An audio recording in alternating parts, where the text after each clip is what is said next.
Here's your wrestling news for March 30th, 2021. And if you like what you're watching, smash that like button and give us 1,000 likes or more. And your headlines for today include: WWE pulled Charlotte from Wrestlemania after pregnancy diagnosis. Flair's camp comments. WWE didn't call Steve Austin for WrestleMania 37 appearance. Major disappointment for WWE fans after Raw. Bobby Lashley reacts to King Corbin's attack on Drew McIntyre.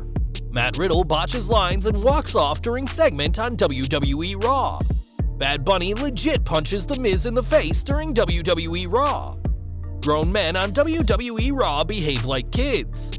Current WWE star name-drops Brodie Lee in a tweet directed at CM Punk. Edge takes a dig at current WWE wrestler. Current WWE star injured, out of action for months. Andrade discusses his WWE release, who influenced him, and more. We are starting today with Charlotte Flair, who was removed from WrestleMania one day after her fiancé Andrade's release, a decision mainly down to Charlotte testing positive. The positive test has been confirmed by Flair herself, but Andrade has said that there's more to this situation than first reported, as he told Lucha Libre Online. About 3 weeks ago, it was a Wednesday afternoon like 7 or 8 p.m., they called her and it was the same doctor who informed Andrade of the positive drug test that resulted in his 2020 WWE wellness policy suspension. She was a little scared, asking, "What's happening? What's going on?" They told her that she was pregnant. She was confused because we went to a pharmacy. We bought pregnancy tests and everything was negative. How does a doctor, supposedly one of the best, go and tell her that? It was the same doctor who said I tested positive. Was that a lie too? WWE didn't do anything about, no blood testing to make sure. So it fell on us to go the next day and get tested and see if she was really pregnant. We did that on our own. Only then afterwards, WWE offered to help. But they took her out of storylines because she wasn't cleared because she was pregnant.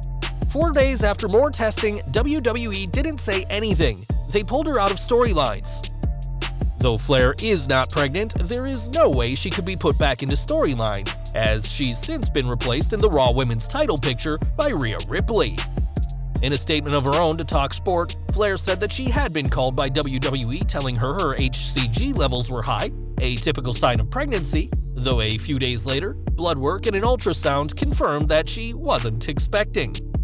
This pregnancy scare happened before Flair tested positive though, so even though it wasn't real, odds are she still would have been pulled from WrestleMania. The TalkSport report added that this pregnancy scare also put into perspective with Flair just how small a woman's window is in wrestling, as whilst men can continue competing into their 50s, women are seen as older even in their early 30s. Flair didn't appear on Raw last night, and it seems unlikely she'll be added to WrestleMania. But what do you think of this pregnancy scare situation in WWE's doctor? Let us know in the comments. Flair won't be the only big name absent from WrestleMania, as Stone Cold Steve Austin won't be appearing next month either. Speaking to Wrestling Inc., Austin confirmed he won't be at WrestleMania 37 and said that no attempt was even made for him to appear. "They didn't reach out to me this year. I think they got their hands full with what they're doing. I think it only makes sense for me to come back maybe in Texas. I'll be watching. I'm okay not being there." It makes sense for Austin to be in his home state for WrestleMania 38 next year, which will happen on April 3rd, 2022, but there won't be any Stone Cold Stunners or beer bashes at this year's show. Over to Raw, and during the 3-hour show, Drew McIntyre had to contend with the bounty on his head by WWE Champion Bobby Lashley, and speculation ran rampant on who would collect it. Samoa Joe was missing from commentary after all, so fans speculated it would be him, or perhaps Brock Lesnar would return to take revenge on the man who dethroned him at WrestleMania 36, setting up the long-awaited dream match against Lashley for next month. What fans got instead was King Corbin. That's not to say Corbin isn't good at his job, but even he would admit that his arrival would not go down in the list of all-time great surprises. Corbin's appearance only stung more given that the wildly popular Hurt Business was ended by Lashley this week, as WWE seems to see Corbin as the solution to fix something that didn't need to be fixed at all. What do you think of this, and do you want to see Corbin challenge Lashley at WrestleMania instead? Sound off in the comments. It wasn't long after Raw that Lashley addressed what happened, as he took to Twitter to give fans a blast from the past. On social media, Lashley shared an image of when he, McIntyre, and Corbin teamed together in a stable so forgettable even we, a YouTube channel 100% dedicated to wrestling, forgot it existed. With a big X over McIntyre, it seems that Lashley feels he's done with the Scotsman, and we'll have to see what the plan is now for their title match at WrestleMania. If McIntyre had the worst night on Raw, US Champion Riddle didn't fare much better, as his performance last night left a lot to be desired. In a backstage segment between champions, Riddle asked Raw Women's Champion Asuka if scooters were big in Japan, but forgot the rest of his lines.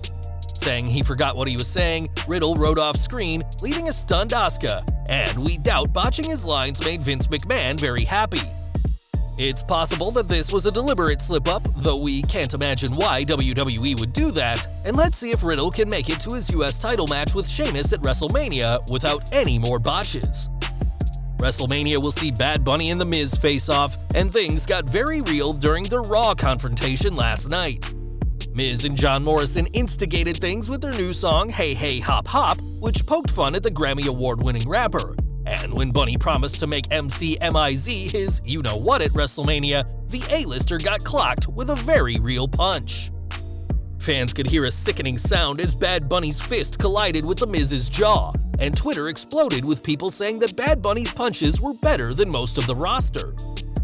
The reason his punches look better is because they're real, and whilst The Miz was the consummate professional and continued the segment, a receipt could be coming for Bad Bunny at WrestleMania.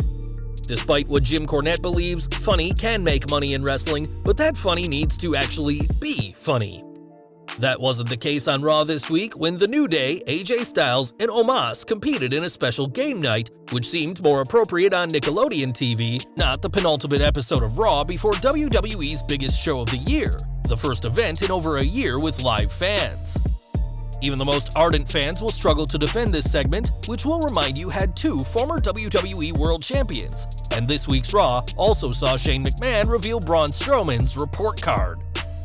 Childish stuff that only hurts the character of Strowman, we can only hope this ends with their steel cage match at WrestleMania.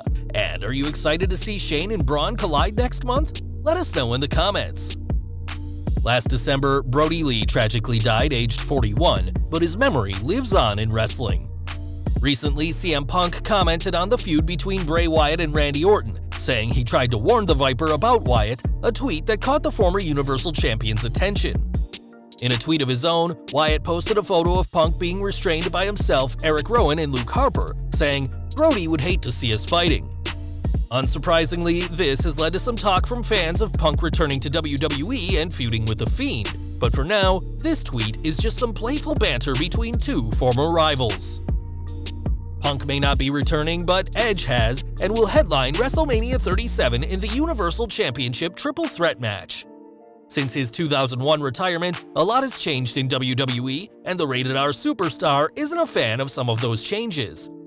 Speaking to Out of Character, Edge discussed wrestlers not selling moves as much anymore, and gave the example of wrestlers getting up immediately after a German suplex.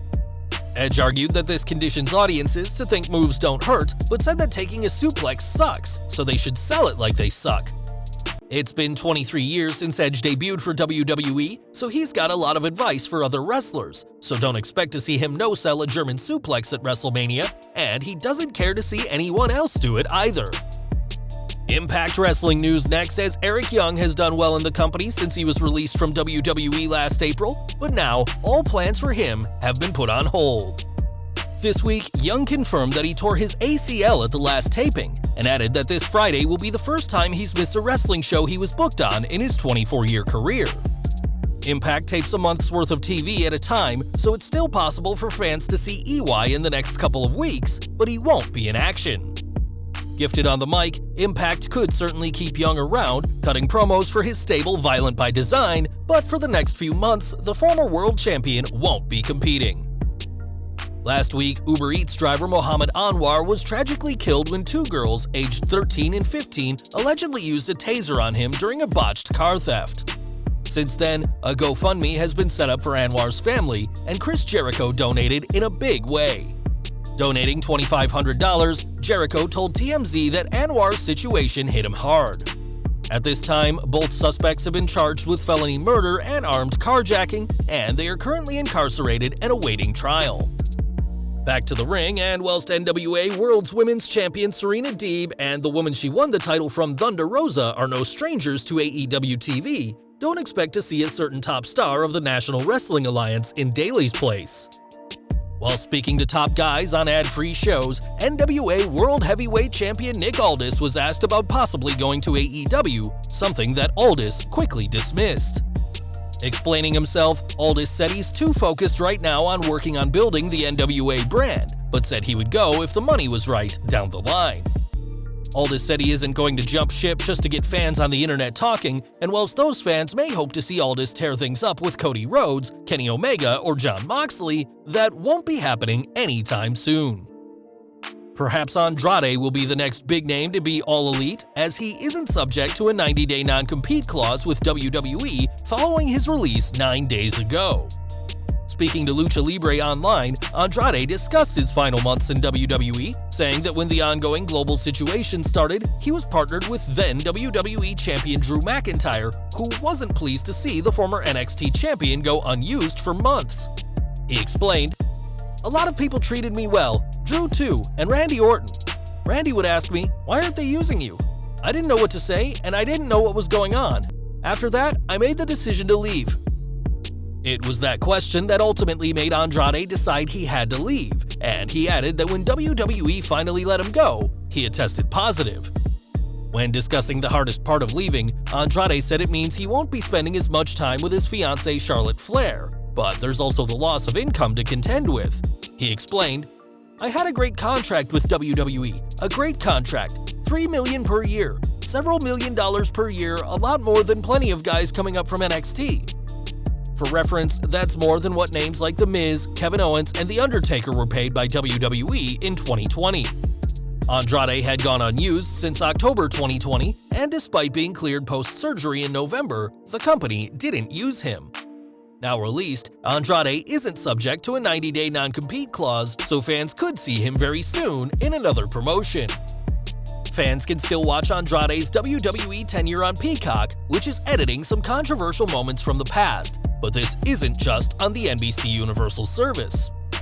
Two moments that have been taken off of Peacock is Roddy Piper's use of blackface during his WrestleMania 6 match with Bad News Brown, as well as Vince McMahon's using the N-word in 2005 during a segment with John Cena, Booker T, and Sharmell. It's now been confirmed that those moments have been taken off of the WWE Network's library as well, and though they'll still exist in DVD releases and previous digital copies, you can't stream them anymore. The current plan is for WWE to have all its content on Peacock by SummerSlam, but if moments like Katie Vick or Kerwin White get the chop, odds are they'll be taken off the remaining WWE network too. WWE isn't just doing a deal with NBC Universal, as Vince McMahon has now signed a partnership with the massive fantasy betting website DraftKings. Now the official gaming partner of WWE, DraftKings will receive exclusive licenses to WWE multimedia assets, and the two sides will also join forces for what's being described as a number of integrated free-to-play pools, contests, and products. This new partnership will kick off in time for WrestleMania 37, and it'll be interesting to see what kind of plans are in store between the two massively popular industries. And we're ending today's video with news from Sting, who made his AEW wrestling debut earlier this month at Revolution. Teaming up with Darby Allin to face Brian Cage and Ricky Starks, the four competed in a cinematic street fight, which was the best way for the 62-year-old legend to avoid getting injured. Not only would Sting and Allin win, but the match has been praised by fans and wrestlers alike, and it's something Sting would love to do again. Speaking to Bleacher Report, the Icon said he'd be down to do more cinematic matches, but said the 2 nights of filming for the match was taxing on his body and said he came out of it in shambles. Though a cinematic match is much safer for Sting than a traditional match, that doesn't mean it was any easier on his 62-year-old frame.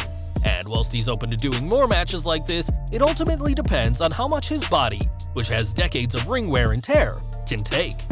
Well guys, that's our news for today. Please share your comments below. Also hit the like button, subscribe to our channel, and hit the bell icon to receive all notifications. And as always, thanks for watching.